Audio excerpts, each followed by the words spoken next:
وفادار و ولایت مدار رهبری شهید سید ابراهیم رئیسی، امام جمعه محبوب و معتبر تبریز و وزیر امور خارجه مجاهد و فعال و استاندار انقلابی و متدین آذربایجان شرقی و جانفدای انقلاب اسلام و گروه پروازی در دانشگاه تهران حاضر شدند. سلام الله علیک آقا جان، سلام و سرسلامتی مردم ایران به محضر شما. الصلاة الصلاة الصلاة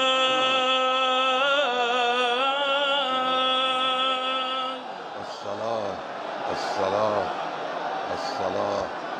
الله أكبر الله أكبر. لا إله إلا الله وحده لا شريك له إلها واحدا أحدا صمدا لم يتخذ صاحبة ولا ولدا وأشهد أن محمدا عبده ورسوله أرسله بالهدى ودين الحق ليظهره على الدين كله ولو كره الكافرون.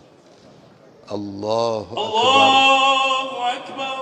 اللهم صل على محمد وآل محمد وبارك على محمد وآل محمد وترحم على محمد وآل محمد كما صليت وباركت وترحمت على أحد من أوليائك وعبادك الصالحين وصل على جميع الأنبياء والمرسلين. الله أكبر. الله أكبر. اللهم اغفر للمؤمنين والمؤمنات والمسلمين والمسلمات الأحياء منهم والأموات تابع لهم بيننا وبينهم بالخيرات إنك مجيب الدعوات إنك قاضي الحاجات إنك على كل شيء قدير. الله أكبر. الله أكبر. اللهم إن هؤلاء المسجين قدامنا عبادك وأبناء عبادك وأبناء إمائك نزلوا بك وأنت خير منزول به. اللهم إن كانوا محسنين فزد في إحسانهم وإن كانوا مسيئين فتجاوز عنهم. اللهم إنا لا نعلم منهم إلا خيرا. اللهم إنا لا نعلم منهم إلا خيرا. اللهم إنا لا نعلم منهم إلا خيرا وأنت أعلم بهم منا. اللهم إنهم وإنا لا نجيرهم ولا يجيرنا منك أحد فلا نجد من دونك ملتحدا.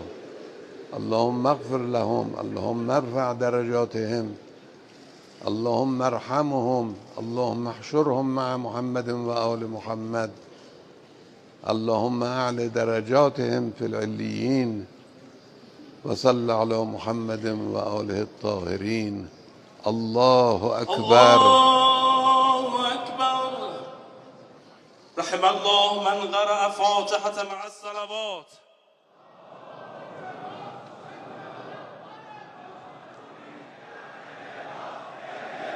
همینک وداع رهبر محبوب و عزیز و بزرگوار انقلاب با رئیس جمهور شهید، امام جمعه شهید، وزیر امور خارجه شهید و استاندار انقلابی شهید و همراهانشان. عرضه می داریم آقا جان، سر شما به سلامت که شما نوح کشتیبان و امید ملت ایران و جهانید. همه با هم حسین حسین شعار ماست، شهادت افتخار ماست.